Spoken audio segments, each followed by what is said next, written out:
what got in Conor's head, he kept on saying, I'm going to take his head off, I'm going to take his head off. If he'd have said, like, you know what, yeah, I'm going to box him, he didn't. He went in there thinking, I'm going to take his head off. And that reminded me the same when he fought the French guy, Painard, just wanted to go in and take his head off. Winging the punches in, I thought, oh my gosh, he's not going to win this. But I didn't come away like, you know, upset. I just cuddled my son, didn't say a word.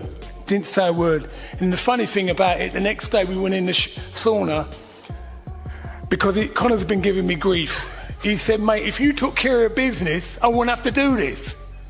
So then we got in the shower, I've got to tell you this joke. We got in the shower and I left the door open. And he started sauna, Dad. The sauna. He said, and he said, mate, why are you leaving the door open for? And he was really moaning at me. I said, shut up, you loser. But we both burst out laughing because at the end of the day, we know that this... It was a little bit too soon, Dad. It was like day after the fight. Yeah, I know, but you give it to me though, didn't you? You said if I'd done the job, you wouldn't have to do it. And you lost. Now you got to go and put the record straight. Lost because of what happened, but I'm just letting you know, if your hand ever touches me again, you won't get it back. Shut your fucking mouth. So strongly about something, and it is your life. You're not going to have some fucker just make up bullshit, particularly when you're talking about stopping an ambulance. You know, that is an accusation that could cost someone their life. And if you think that we are the kind of people, and I'm, you know, the kind of individual, we are the kind of company that would stop an ambulance from getting a fighter to the hospital, then you are some kind of plum. And it's not just a case of, oh, don't worry about it. What got into Conor's head that night? He kept repeating one thing: I'm going to take his head off. I'm going to take his head off. It wasn't the mindset of a boxer. If he had said, you know what? Yeah, I'm going to box him, stay smart, and break him down, it might have been a completely different story. You know, I'm going to tell you right here and now, you ain't no champ. And you most definitely ain't no people's champ, so get that out of your head. You keep letting Eddie Hearn blow smoke up your ass and you're going to end up being even more of an embarrassment than he is. These men are not men of the people. They are pretending. They're pretending to be the good guys. Wolves in sheep's clothing, if you will. They will do anything they can. But Conor went in there like a man possessed, swinging wildly with one thought in mind: to take his opponent's head clean off. It reminded me of when he fought the French fighter, Painard. Same approach, same reckless mindset. He just wanted to charge in, winging punches with pure aggression. I remember thinking to myself, oh my gosh, he's not going to... What he is. I have no reason to lie. I won the fight. I don't need to be here. I don't need to make excuses. He talks about playing the victim. What? I won the fight. I'm not the victim. I'm the victor. I was victorious. So I have no reason to lie about anything. I'm telling my truth. I'm exposing what these people want to keep hidden in the dark. And I will continue to do so. Win this like that. But when the fight was over, I didn't explode with frustration or anger. I just hugged my son quietly, held back my words, and kept my emotions in check. I didn't say a single word. The next day, we went to the sauna together. Conor had been giving me... There's been a lot of respect anyway. Personally, I don't like him. You know, he thought I was going to be an easy touch, which is why he fought welterweight. So, is there much respect there? Not really, but, you know, ultimately, you know, I'm ready to honour my side of the agreement, which was the 2-fight deal, and it's safe to say he's scared. You know, he almost lost. Could have gone either way to a welterweight. Grief, blaming me for his situation. He said, mate, if you had taken care of your business, I wouldn't have to be dealing with this. Later, while we were in the shower, something happened that broke the tension. I left the door open and Conor, already moaning, said, Dad, what are you leaving the door open for, mate? He was This guy has zero respect for anything. For anything. And I hope people can see through it. Some will, some won't. But if you can't see them, I mean, that's a lot of what happened up there was just wrong. So listen, we go to work and we're in to win the fight. It's going to be different this time. Genuinely annoyed. I shot back, half joking, shut up, you loser. We both burst out laughing. It was a strange moment of relief in the middle of a storm, because deep down, we both knew the truth. This was all a little too soon. The fight had just happened. The emotions were raw, and yet we couldn't help but tease each other. But the reality remained. Conor didn't just lose. He now had to go out there and put the record straight. I reminded him of that, and he reminded me too. If your hand ever touches me again, he warned with a grin, you won't get it back. It's banter, but beneath it lies the truth. This rivalry is no longer just business. It's personal. The feud between Chris Eubank Jr. and Conor Benn has grown into one of the most explosive and deeply personal sagas in British boxing today. It's more than a fight. So you know you've had 2 warnings. Yeah. You need to be careful, don't you? You do. Treading a fine line. You do, but it's not the head then that comes in. So he's on one final warning for the head, but getting into an exchange in the final punch of the round, he's trying to win the round. Yeah, impress the judges at the end of the round. It's a generational clash, echoing the legendary battles of their fathers, while adding a modern edge fueled by social media, pride, and the weight of legacy. What began as a legacy-driven event has now morphed into an outright grudge match, with emotions running dangerously high. And if the build-up to their highly anticipated rematch wasn't already intense, the latest war of words has sent tensions through the roof.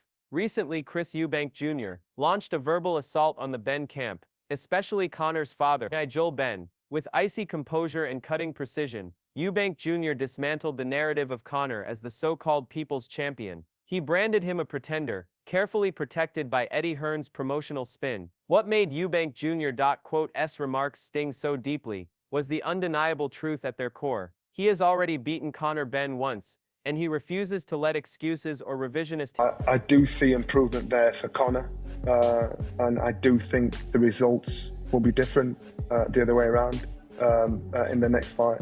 I think it'll go the distance all over again.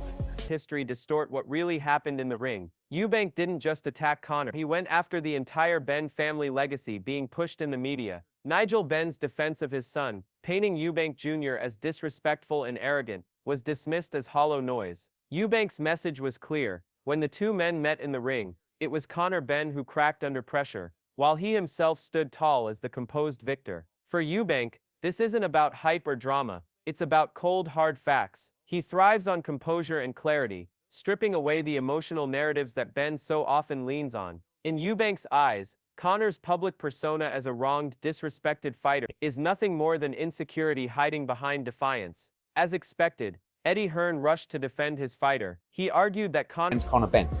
But I want him just to be a little bit smarter. We can't, like Nigel said, he's just winging away. And the heart's great, the balls are great, but you can outbox this guy as well. You're going to have to stand and fight because he's going to try and walk you down and be the bigger man. But just be a little bit smart with it as well. Conor Benn has matured since their first fight, claiming he has refined his skills and developed a higher boxing IQ. Hearn framed Benn's past reckless aggression as youthful exuberance, something that would not be repeated. He accused Eubank Jr. of disrespect and claimed that fans would see a smarter, more disciplined version of Conor Benn in the rematch. But Eubank wasn't buying it. To him, Hearn's defense is nothing but smoke and mirrors. Exactly what promoters are supposed to do. Protect their fighter's image. Eubank countered by pointing out that no matter how much Benn trains or evolves, his instincts always betray him when the pressure rises. Under fire, Benn reverts to chaos, swinging wildly, abandoning his game plan. That kind of reckless aggression is exactly what Eubank Jr. feeds on. Calm, composed, and clinical, he punishes mistakes with ruthless precision. For me, it's a fight that probably means a lot less for boxing than what it does for the actual fighters. You know, the fighters, for them, there's a lot at stake. Conor Benn wants to overturn the decision. And Chris Eubank wants to cement the decision and say, I've done it twice. Bottom line is, they're making big bunts, aren't they?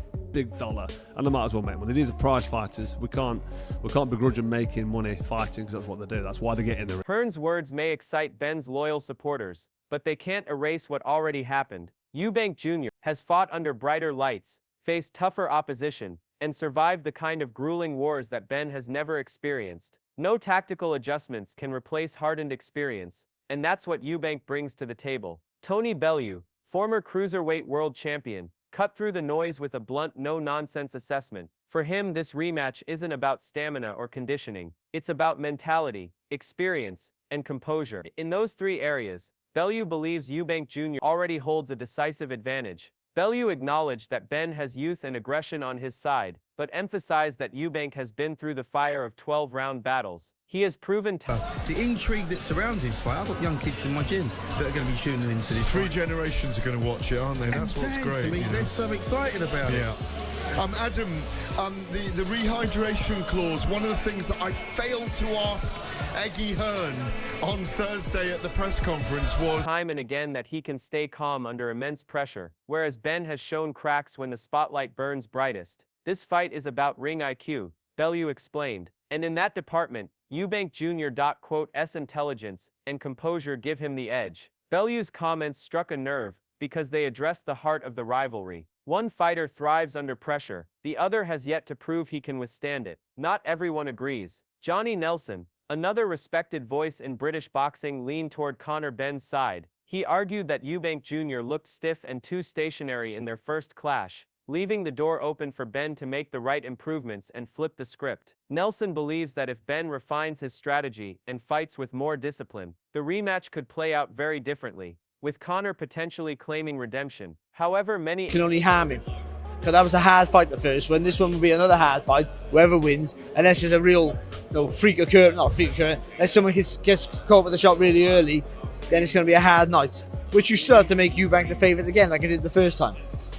Analysts see Nelson's view as overly optimistic. Eubank wasn't stiff. He was measured, controlling the center of the ring and dictating the pace throughout. He never once looked close to breaking. The debate rages on, but one thing is certain, this isn't just another fight. It's a generational war where pride, legacy, and redemption are all on the line. And when the bell rings, there will be no excuses, only the truth. The narrative around Conor Benn's chances in the rematch often feels more like wishful thinking than grounded analysis. Boxing isn't about flashy footwork or highlight reel combinations. It's about control. It's about forcing your opponent to fight your fight. Critics of Johnny Nelson's optimism argue that Benn's ability to last the distance in their first bout doesn't change the fundamental truth. He was outclassed. Chris Eubank Jr. superior ring craft, his ability to shift gears mid-fight, and his composure under fire were simply too much for Ben to handle.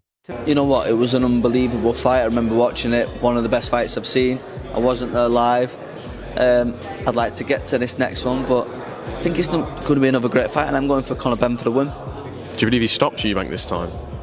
Definitely capable. To believe Ben can suddenly rewrite the script requires more hope than logic. Carl Froch, never one to mince words, framed the rematch with brutal honesty. For Conor Benn, Froch explained, this fight represents desperation, a last chance to erase the bitter memory of defeat, salvage his reputation, and prove to the world that he belongs at the elite level. For Eubank Jr., however, it's about legacy. It's an opportunity to silence every critic and cement his dominance in one of British boxing's most storied rivalries. Froch acknowledged the massive financial stakes, as there always are in prize fighting, but he emphasized that pride and control of the rivalry outweigh even the richest payday. A second decisive victory for Eubank Jr. wouldn't just settle the feud, it would be a defining statement, confirming that the Eubank name stands taller in this era. Coming from Froch, a man who has you'll ever have.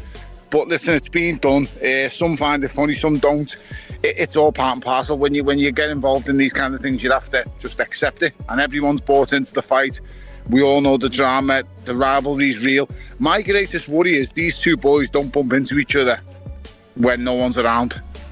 Yeah, because if they do, it's happening. 100%. It's worse than that, mate. It's fought and resolved his own bitter rivalries. The words carried undeniable weight. This fight, he said, will echo long after the final bell. Duke McKenzie offered a broader, more historical perspective. He highlighted the unique generational appeal of this rivalry. Decades ago, Nigel Benn and Chris Eubank Sr. captivated the boxing world with their unforgettable battles. Now their sons have reignited that same fire for a new generation of fans. McKenzie explained that this passing of the torch is what makes the matchup so special. It isn't just a fight, it's a continuation of history, a bridge connecting past and present, uniting fans young and old. But McKenzie also stressed a crucial point: nostalgia doesn't win fights. While Conor Benn's camp often leans heavily on the emotional pull of family legacy, Eubank Jr. has forged his own path. He isn't leaning on his father's name. He's proving his worth through his own battles, carving out his own respect one victory at a time. Eubank represents the fighter who has built his reputation through sweat, discipline, and results. A man who stands on his own merit. That difference, McKenzie argued, will matter when the pressure is at its peak. Respected analyst Barry Jones took an even starker view. He warned that the rematch could take a serious physical and mental toll on Conor Benn. The first fight, Jones said,